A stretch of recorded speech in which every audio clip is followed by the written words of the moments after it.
In the annals of ancient warfare, few tales resonate with the sheer audacity and brutal determination as the Siege of Tyre. For centuries, this Phoenician city-state, a jewel nestled on an island in the vast Mediterranean, stood as a symbol of impregnability. Its towering walls, kissed by the waves, seemed to mock any would-be conqueror. But in 332 BC, a storm was brewing on the horizon, a force unlike any the world had ever seen: Alexander the Great. His ambition knew no bounds, his army an unstoppable tide.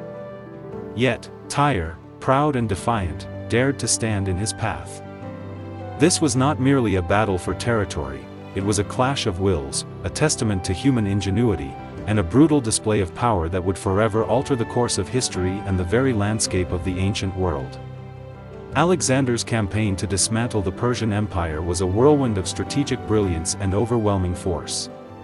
From the plains of Granicus to the narrow pass of Issus, Darius III's vast armies had crumbled before the Macedonian might. But as Alexander swept south along the Mediterranean coast, a critical obstacle emerged. To truly secure his conquests, to sever Persian naval power, and to pave the way for his ultimate prize, the riches of Egypt, he needed control of the sea. And the key to that control lay firmly in the hands of Tyre. For over a millennium, Tyre had been the undisputed queen of the seas, the crown jewel of Phoenicia. Her mariners, intrepid and skilled, had navigated the treacherous waters of the Mediterranean, establishing colonies from Carthage to Cadiz. This was a city built on trade, its wealth flowing from exotic goods, its legendary purple dye, and its unparalleled naval prowess. With two natural harbors, one facing north and the other south, Tyre was a maritime powerhouse, a hub of commerce and culture. Its defenses were legendary: massive walls, some rising 150 feet directly from the sea, making it seemingly impregnable to any land-based assault. The Tyrians believed their island fortress, a kilometer from the mainland, was a sanctuary, a bastion against the chaos of empires. But for Alexander, Tyre was more than just a wealthy city, it was a strategic imperative. His grand vision of conquering the Persian Empire demanded absolute control of the sea. The Persian fleet, though largely composed of ships from Phoenician city-states, still posed a significant threat, capable of harassing his supply lines and even launching counterattacks. To advance into Egypt, Alexander needed a secure rear, a loyal coast. Tyre, with its formidable navy and strategic location, was a dagger pointed at his flank. He could not, would not, leave such a powerful enemy stronghold unconquered behind him. Alexander, ever the pragmatist, first sought a peaceful resolution. He requested permission to enter Tyre to offer sacrifices to Heracles, a deity revered by both Greeks and Phoenicians. The Tyrians, however, saw through his thinly veiled demand for submission. Proud and fiercely independent, they refused, suggesting he use a temple on the mainland instead. This was a grave miscalculation. When Alexander sent envoys to reiterate his demands, the Tyrians responded with an act of unimaginable defiance. They murdered the Macedonian emissaries and hurled their bodies from the city walls into the sea. This was not merely a rejection, it was an insult of the highest order, a direct challenge to Alexander's authority. The conqueror, known for his swift and brutal retribution, was enraged. From that moment, the fate of Tyre was sealed. The siege would begin. Faced with an island fortress, Alexander conceived a plan so audacious, so seemingly impossible, that it defied conventional military wisdom. He would build a bridge to Tyre. A causeway, or mole, stretching a full kilometer across the sea, connecting the mainland to the island. It was an engineering feat of monumental proportions, a testament to Alexander's unwavering will. Thousands of soldiers and local laborers were pressed into service, felling trees from the nearby Lebanese forests, and dismantling the ruins of old Tyre on the mainland to provide stone and timber. Day after day, they toiled, dumping rubble and logs into the shallow waters, slowly, painstakingly, extending Alexander's reach towards the defiant city. The Tyrians, from their lofty walls, initially mocked the Macedonians, showering them with arrows and projectiles, their agile ships darting out to harass the vulnerable workers. But Alexander's resolve was unyielding. He ordered the construction of protective palisades, pushing his men forward, inch by agonizing inch, until the causeway began to take shape, a growing finger of land pointing directly at Tyre's heart. As the causeway neared the island, the water deepened, and the Tyrian resistance intensified. Alexander responded with another marvel of engineering: colossal siege towers, some standing 160 feet tall, mobile fortresses bristling with catapults and ballistae.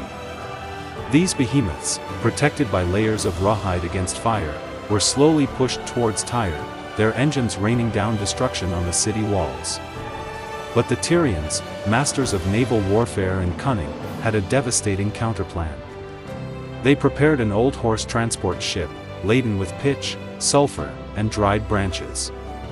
Setting it ablaze, they steered the inferno directly into Alexander's siege towers, creating a conflagration that consumed his hard-won gains. Tyrian ships swarmed the causeway, destroying what remained, and the sea itself seemed to conspire against Alexander, rising to submerge parts of his mole. The first round had gone to Tyre. Alexander realized that without control of the sea, his land-based assault was doomed. Alexander, ever the adaptable strategist, understood the message loud and clear. To conquer Tyre, he needed a navy. And he would build one. Not from scratch, but by leveraging his recent victories. The Phoenician city-states of Sidon, Byblos, and Arwad, once suppliers to the Persian fleet, were now under Macedonian dominion. Their skilled mariners and powerful warships were now Alexander's. From these conquered cities, and with additional contributions from Cyprus, Rhodes, and Lycia, Alexander rapidly assembled a formidable fleet of over 200 warships. It was a logistical marvel, transforming him from a land-based conqueror to a naval power in a matter of weeks.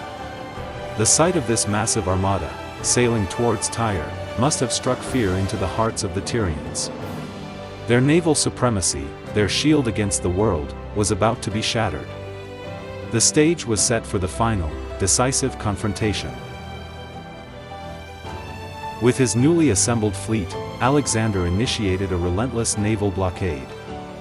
His ships, now outnumbering and outmaneuvering the Tyrian vessels, sealed off both of Tyre's vital harbors.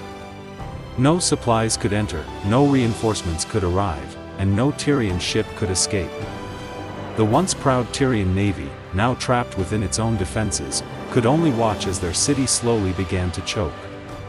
Skirmishes erupted daily as the desperate Tyrians attempted to break the blockade, but Alexander's superior numbers and tactics prevailed. Inside the city, the proud citizens, who had once mocked Alexander, now faced the grim reality of starvation and isolation. The psychological warfare was as potent as the physical siege. Hope, like their dwindling supplies, was running out. After 7 grueling months, Alexander launched his final, decisive assault. From the sea, his ships, now equipped with battering rams, pounded the city walls, targeting sections weakened by constant bombardment. Simultaneously, the siege engines on the reinforced causeway unleashed a torrent of projectiles, creating multiple breaches. The Tyrians, though depleted and desperate, fought with the ferocity of those defending their homes. They employed every ingenious defense imaginable, from padded walls to absorb the shock of the rams, to rotating wheels designed to deflect projectiles. But Alexander's combined land and sea attack was overwhelming. With Alexander himself leading the charge, inspiring his weary troops, a critical section of the wall finally gave way. The Macedonian phalanx, an unstoppable force, surged through the breach, marking the beginning of the end for the proud city. The fall of Tyre was swift and brutal. Once the Macedonians breached the walls, the city became a scene of unimaginable carnage. Alexander, enraged by the Tyrians' prolonged resistance and the murder of his envoys, ordered a merciless retribution. Thousands of Tyrian men were slaughtered in the streets, their bodies littering the once proud city.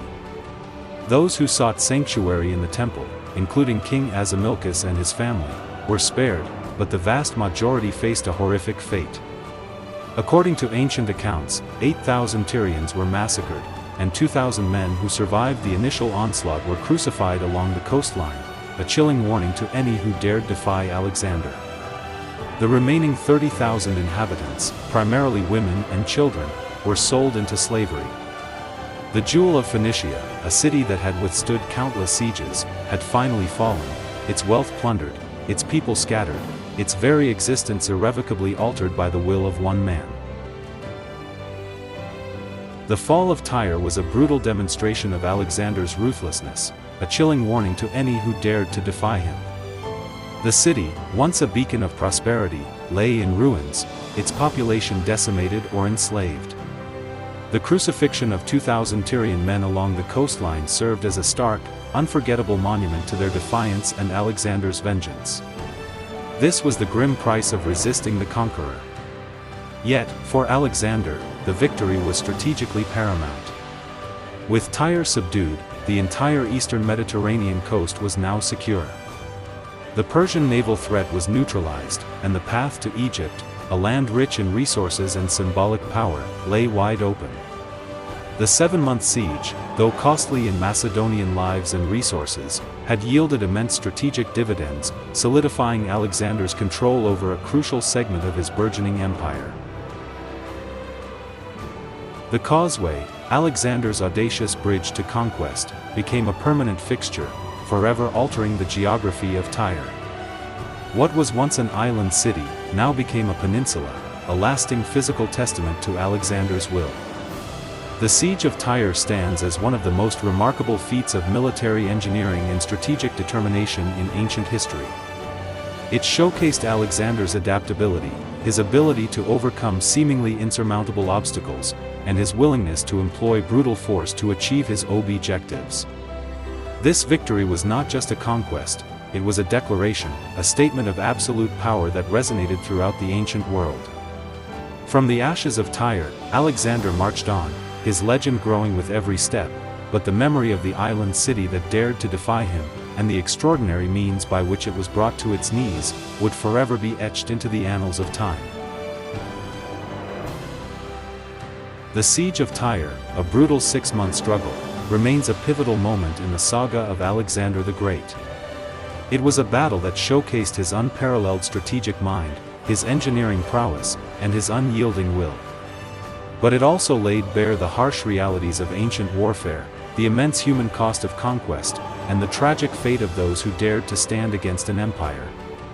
Today, the city of Tyre, a UNESCO World Heritage Site, stands as a living testament to this epic clash.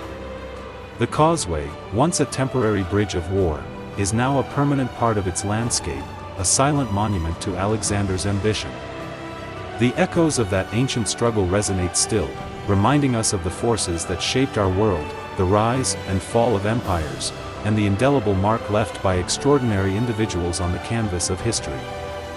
The story of Tyre is a story of defiance, ingenuity, and the enduring power of human will, both to build and to destroy.